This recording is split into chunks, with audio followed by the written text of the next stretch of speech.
To wear your mask, and that's required. And please try to stay 6 feet apart, like I said. I also want to shout out the ASL interpreter who's here today, being live streamed as well. Ashley and Shoshana from Fingers Crossed Interpreting. You can check out Fingers Crossed Interpreting at Fingers Crossed Interpreting on Instagram, and all of their info is there as well. So I would encourage you all to check that out. So we want to welcome you all to the DisarmPSU block party.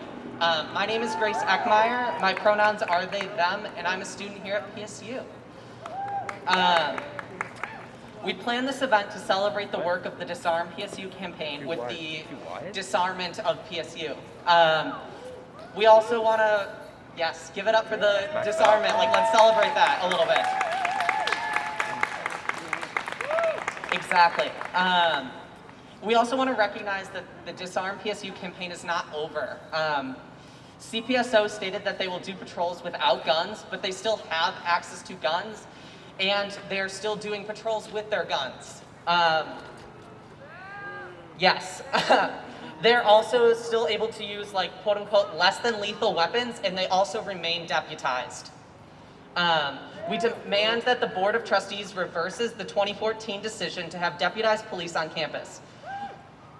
We are also pushing to reimagine what public safety looks like at PSU and recognize that safety means different things to different people. This process of reimagining safety on campus should be led by students, staff, and faculty who are voted democratically by PSU students. This process of reimagining safety on campus, like I said, should be led by students, staff, and faculty. And we want to reinvest in existing structures and create new investments to address historic racism and anti-Black violence at PSU. The full list of DisarmPSU demands can be found on Instagram and Facebook at DisarmPSU now. With all of that and kind of introducing what we're doing here today, I want to introduce our first speaker of today, Olivia Pace. Olivia is an alumni of PSU. She was one of the lead organizers of the DisarmPSU campaign in her time as a student, and she has spent so much work, time, and energy doing this. So please, please give it up for Olivia. Hi, everybody. I'm so happy you're here. Give it up for Grace one more time for emceeing. Yeah, risking repeating some of what Grace just said, but it bears repeating. There's so much important work to continue to do in this space and on this campus, but we also really need to acknowledge that there is a huge cause for celebration today. Yeah. On August 13th, we found out that our campaign won after 7 years. The central demand of the campaign was announced that it would be fulfilled for the first time. And so, just for clarity's sake, for transparency's sake, right now, CPSO is still patrolling with firearms, which is a big boo, like that's shit. But, yeah, but the administration, for the first time, after years and years of pushing, which I'll get into, announced that they would be moving forward to, in these next couple months, create a police force without firearms. It is a small, small change, but it is a big foot in the door after 7 years of organizing to actually allowing communities to have any kind of say in their safety, in the structures that are actually meant to keep them safe. This campaign originated 7 years ago when students, staff, and faculty learned that our president at the time, Vin Pavel, which is also a big boo, we hate him, he sucks. He's the president of Lewis and Clark now. He wanted to go to a more affluent, insulated place where he wouldn't be as accountable for his actions. So we found out that Vim and the PSU administration were planning on implementing armed police. This was 7 years ago in 2013. And as soon as students, staff, and faculty heard that, they immediately started pushing back. And this is all happening right in the backdrop of the then burgeoning Black Lives Matter movement. This was happening right after Trayvon Martin was gunned down by George Zimmerman in Florida. And students, staff, and faculty said the only thing that creating an armed police force will do is put Black and brown students on this urban campus at even more risk of police violence than they already are in the city. And we said no. And then and students, staff, and faculty said no. And then in 2014, when Black Lives Matter exploded after Michael Brown was gunned down in the streets of Ferguson by Officer Darren Wilson, we said this is going to happen on our campus if you move forward with this. And the administration still didn't listen. And so when that battle was lost, the DisarmPSU campaign was created. And 3 years into this campaign, James Dewey, former officers James Dewey and Sean McKenzie murdered Jason Washington on the streets of our campus. This sparked the first time the administration was willing to look at the issue again. They were literally able to let somebody die before engaging with the campus for the first time on an issue that we never had any say in. So now 7 years later, for the first time, the central demand of this campaign is actually being met. President Percy didn't do this. Chief Halliburton didn't do this. They pushed the button. They're the ones who said that it's gonna happen, but they didn't do this. They didn't stand up to the Board of Trustees. They didn't march through the streets for Jason Washington. They didn't stand on the street talking to literally thousands of students, staff, and faculty and community members about campus safety. They wielded their power to do the bare minimum, to do what they should do. They ended the 7-year standoff this institution was having with its students when it could no longer politically justify it. It was the student and faculty organizers who led this movement for years, who kept pushing, even when the university refused over and over again to move on this issue. It was those people who made this happen. We showed up, you showed up, even when there weren't thousands of people on the street every night saying defund the police. We showed up and you showed up, even when people across the country weren't making those demands. Even when decreasing police power in Portland State felt impossible, we didn't stop organizing. We kept exposing the issue.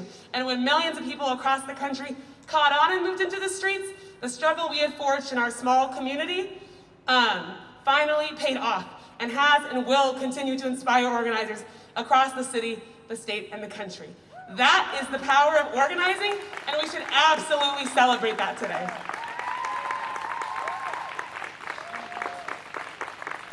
But there is still so much work to do. This campaign wasn't just about guns, and we're not fighting for a world with less deadly police officers. We want to eliminate police. We want to abolish police, because we know that communities of people have the power to keep each other safe. We know our community. We know what it takes to make us safe. And more than just making us safe, we want to empower each other, keep each other healthy, keep each other housed, have us all be paid a living wage. Those are pillars of safety, not armed outsiders patrolling the streets.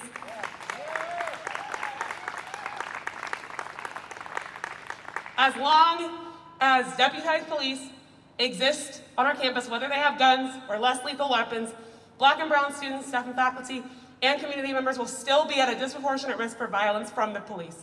And as long as that exists, we will continue to fight to tear down police on this campus and in our community bit by bit, and we will not stop. And so once again, the demands of the campaign are one, a full reversal of the 2014 decision to create a deputized and armed police force. Not just reforming that decision, but a full reversal of that decision. Second, to actually invest and reinvest in the mechanisms on this campus that already actually serve to keep students safe.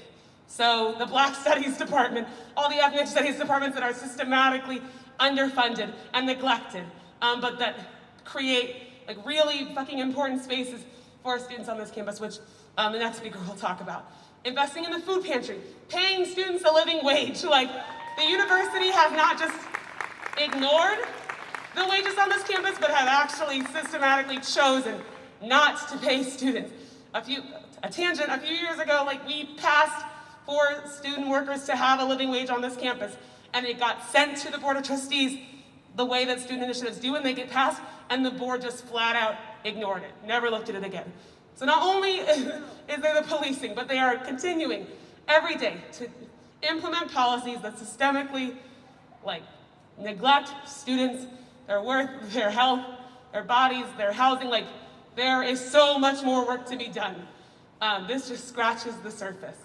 And our last demand is for student, staff, and faculty to democratically, fully lead the process of building whatever we build next as we tear down policing on the campus. So, thank you for being here. Thank you for listening. DisarmPSU. DisarmPSU. DisarmPSU. When we fight, when we fight, when we fight. Thank you.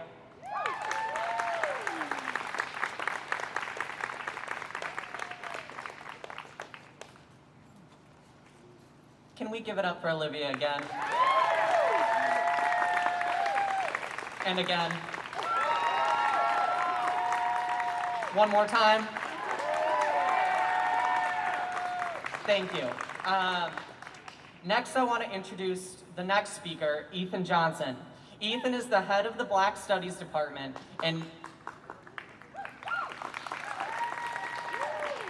in his time at PSU, he has been a champion for the betterment of conditions for Black students on campus. So please give a warm welcome for Ethan. Hi, everyone. Thank you for saying I've been a champion. I wish I could say that was true, but I hope it's true. It just, that's a hard one for me to swallow, but I appreciate you saying that. My name's Ethan Johnson, and I'm the chair of Black Studies. This is my first year I just completed, and I'm an associate professor in the department. I don't know if this is a good thing or a bad thing, but I've been here for 15 years. And I just wanted to say thank you to Olivia.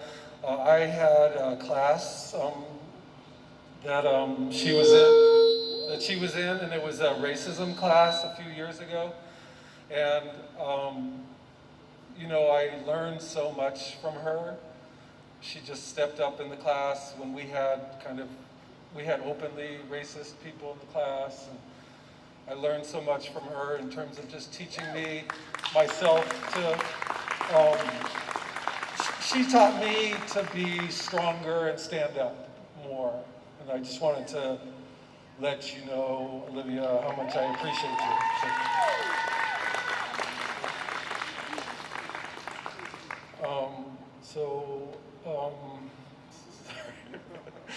It's good to see you all. Again, I want to extend my heart to the family and friends of Jason Washington, who have had to suffer as a result of the policy that most people at PSU told the administration not to do.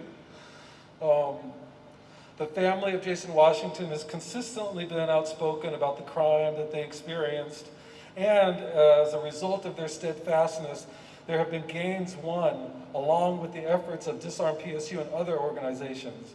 It's important that we recognize key people who have been a part of this effort, and I want to acknowledge two people, one who I just did, as leaders and teachers for me, and I think all of us, in efforts to get police off our campus, and they are Olivia Pace and I also just want to acknowledge Alyssa Pariah as another one of persons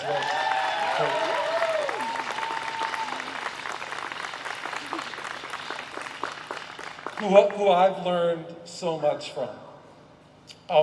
So there have been some gains this year. DisarmPSU, with the support of other people and organizations, has been able to push the university to disarm the police. They are supposed to not carry guns anymore while they patrol the campus. I say supposed to because I don't know how many of you know, but recently they were seen carrying guns on campus. There is an acknowledgement from the president of PSU that anti-black racism and violence is a thing that the university needs to hold itself accountable for in its historic and continuing role in not supporting black people and indigenous, Latinx, Asian Pacific Islander, and other marginalized groups at PSU. Not unrelated, Black Studies, Indigenous Nation Studies, Chicano Latino Studies, and Women, Gender, and Sexuality Studies are each hiring full-time tenure-track faculty. So I don't know how many of you know, but there's a thing called a cluster hire, and SGRN, the School of Gender, Race, and Nations, is getting 6 full-time new tenure-track faculty. And I relate it to the work that Disarm is doing, right? And just creating awareness around racism on campus.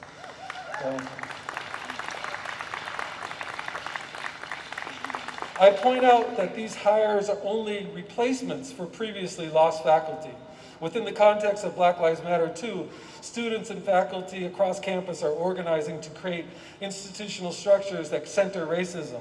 Student groups are demanding faculty receive anti-racist training and that students be required to take courses on racism. At PSU, students can go through their whole education here and not take one course on racism. If that's not a colonial policy, I don't know what is, right?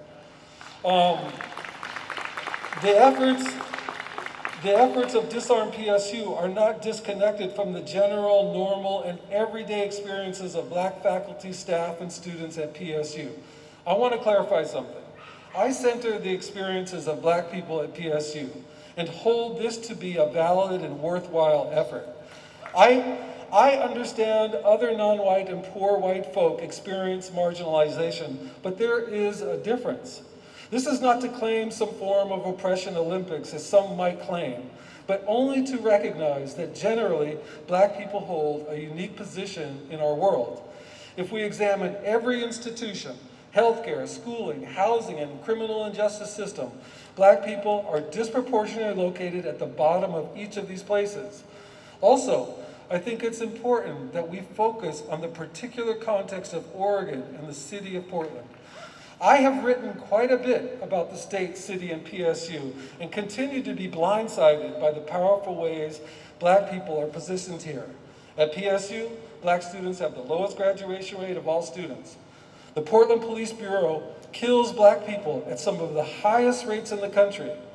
And Black high school students are pushed out of school on all of Oregon at the highest rate in the country. When I say that part of me thinks, why do I stay here? When I say that, I say, why do I stay here? You're like, what am I doing here? I need to get out. Because it feels like a crazy environment. The longer I work at PSU, the more I become aware of how anti-Black racism is everywhere here. I learned from last spring and over the summer, 4 Black women faculty and administrators have left PSU. Again, last year, 10 faculty and administrators left. As a result of my contact with Black students through my work in the Black Studies Department and the Black Student Union, I learned of the everyday ways they are disproportionately impacted. When we talk about policing, we don't just mean the police. We mean the policies of surveillance and control that capture us arbitrarily but predictably. Right? Almost every year, a Black, usually male student athlete is kicked out of the university because of some accusation of sexual impropriety, often by a white female student. Black students and other non-white students are disproportionately called in for violations of student conduct by professors. Financial aid policies treat everyone the same through colorblindness, while Black and non-white students experience disparate financial stress. Regularly, too, BIPOC students and faculty experience racism from their white students and professors. I point these conditions out in order to emphasize the scope of anti-Black racism and that getting those people who walk around patrolling with guns to disarm is only the tip of the iceberg. These conditions under which we live at PSU cause undue stress, and as a result, we leave, get sick, get pushed out, and just generally suffer. I know many Black professors who have died prematurely, and I mean that seriously, right? Or are sick because of their work here. On top of this, and what I would say is beyond irony, is the university claims to value diversity and inclusion. If you pay attention, the university loves to celebrate us Black folk here. One way they do this is constantly putting people of color, more often than not Black people, on the main website. If that's diversity and inclusion, I want no part of it. I just think it's important to recognize this, and that while policy shifts that alleviate suffering are important and worthwhile, we must acknowledge that reforming our way out has been shown not to bring about substantive gains. I think the Indigenous people example is most apt. Can you imagine a reform that gives the land back to Indigenous people with the accrued debt that has resulted through this theft? I want to make one last comment. Bruce Gilley is a professor in the political science department. He supports colonialism. This means he supports slavery and genocide. The university, or the AAUP, our union for professors here, has made no statement on him. I think that if you're going to address racism in real ways, the university should make a statement of non-support for this full professor. Students have to take his classes. I'm here because I believe in fighting, and yes, I do believe it's a war. People are dying for better conditions for Black people and all marginalized, oppressed people. Thank you, and I just want to reiterate Olivia's statement, disarm PSU. Disarm PSU. Thank you very much.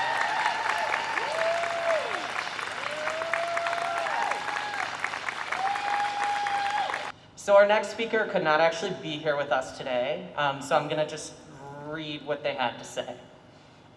Good afternoon all. This statement is being read by Grace Eckmayer and was written by Erica Bestpitch, Director of the Women's Resource Center and former member of the PSU Board of Trustees.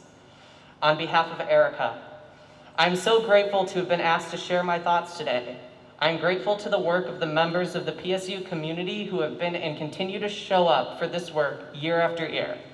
There's a win to celebrate, and that is due to the continued efforts made by students, staff, and faculty, and the Portland community, and the Washington family to place pressure on PSU as an institution to do better. And there's always work to do better. To get to this point has taken too long and has come at too great a cost to the community. Say his name, Jason Washington. Prior to the board voting to have sworn officers, in private conversation with university administrator, I was told that the board vote about the PSU police did not matter all that much. PSU was going to have police no matter what.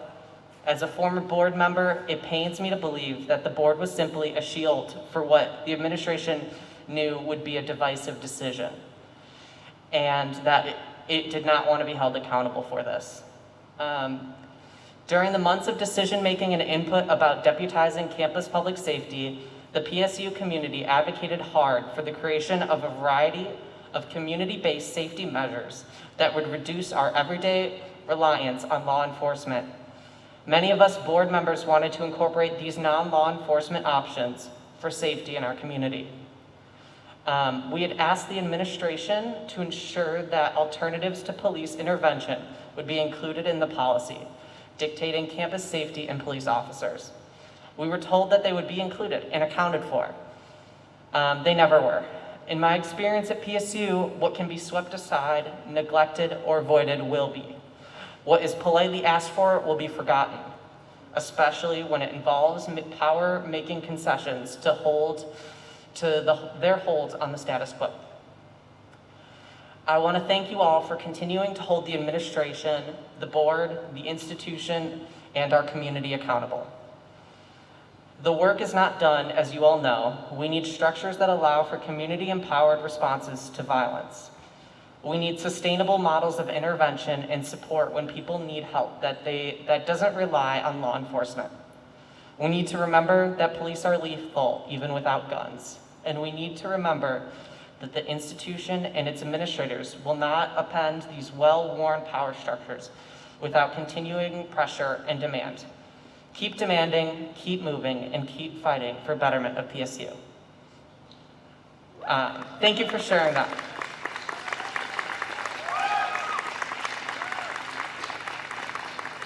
So, for everyone, again, that was a statement from Erica Bestpitch, the director of the Women's Resource Center and a former member of the PSU Board of Trustees.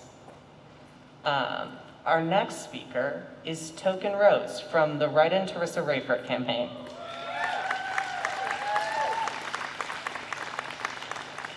Token Rose uses they, them pronouns, and the Teressa Raiford is a fourth-generation resident of traditional village sites of Multnomah, Clackamas, and many other tribes, currently known as Portland, Oregon. She is the founder of Don't Shoot Portland, a nonprofit that advocates for families affected by gun violence, provides no-cost legal support, and develops social change movements for youth and vulnerable communities. Teressa has been a longtime supporter of the DisarmPSU campaign. So please give it up for Token Rose, who's here from that campaign.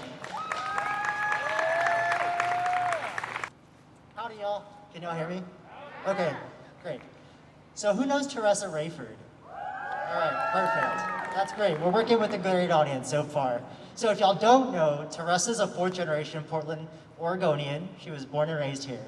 She's a trauma-based activist whenever her nephew was also killed by gun violence as well. She understands what it means to be raised in Portland, as well as know the struggles that we all struggle with on our level. She knows that it's not one person that's going to change everything, but the empowerment that she gives people, that's going to change things. She understands that. So I'm going to read y'all something, but I just want to let y'all know who Teressa Raiford is if y'all don't know. That's us again, Teressa, and then Raiford, Raiford. So spelling matters when it comes to this ballot because we're going to write her in. So if y'all don't know, we are going to write her in November 3rd. That's all you got to do, fill out the little bubble right beside it, and then you write her name in. So again, last May, the city of Portland held its mayoral primary in a world different than the one we know today. George Floyd was still alive. Our own beautiful Sheandia Harris was still alive, and the people of Portland hadn't yet assembled in the streets for over 100 days facing tear gas, flashbangs, and rubber bullets fired first from our city's own militarized police bureau, and then a paramilitary federal force. Within 4 days, Teressa enacted a CS gas lawsuit against the feds. Within 4 days, the first use. So whenever we think of people that protect us, we have to think of Teressa. So whenever I think of a mayor, I want someone that protects me, sees me, and empowers me. That's Teressa. So again, now even as the world changes so dramatically, we're left with the same establishment politicians on the ballot. These candidates cannot meet this moment. That's why I'm asking for you to write in Teressa Raiford for mayor. We know that to show the nation that Portland is a leader in understanding that all Black lives matter. So Teressa embodies the value that Portland wants. She's a fourth-generation Portland, Oregon. She has the experience of a Black person here in Portland that many have only recently woken up to. That experience, long before the primary, has been used against us and used against Black people And Teressa has been unifying and uniting and empowering Portland of all colors and identities to work together. So Ted Wheeler and others have demonstrated that they don't have the political will, the plan, or the experience necessary to lead our cities through the time of great crisis and great opportunity. Instead, they attempt PR stunts and deflect by attacking Donald Trump. That's funny because people like to dismiss this write-in candidacy as a protest vote. But after the events of May, we are all protesters now, and we cannot allow an establishment politician or any other savior to co-opt this movement. If you believe in a movement that centers Black voices, empowers us, and believes in a time for Portland to start making profound change, it's time to elect Portland's first Black mayor by writing in Teressa Raiford. So that's the op-ed, and I just want to say thank y'all for showing up, and I know that Portland has always supported Teressa, and Teressa has always supported Portland, so I think it's time that we take that to the polls on November 3rd. Thank you. Oh yeah, we have a website, writeinteressarayford.com. You can check all that out, but it's about empowerment, y'all. So I don't think anything's gonna change unless we're empowered to make that change happen. And no one else is doing that except Teressa. No one else empowers me quite like her, and I think that they all can understand that as well. And that's my final thank you.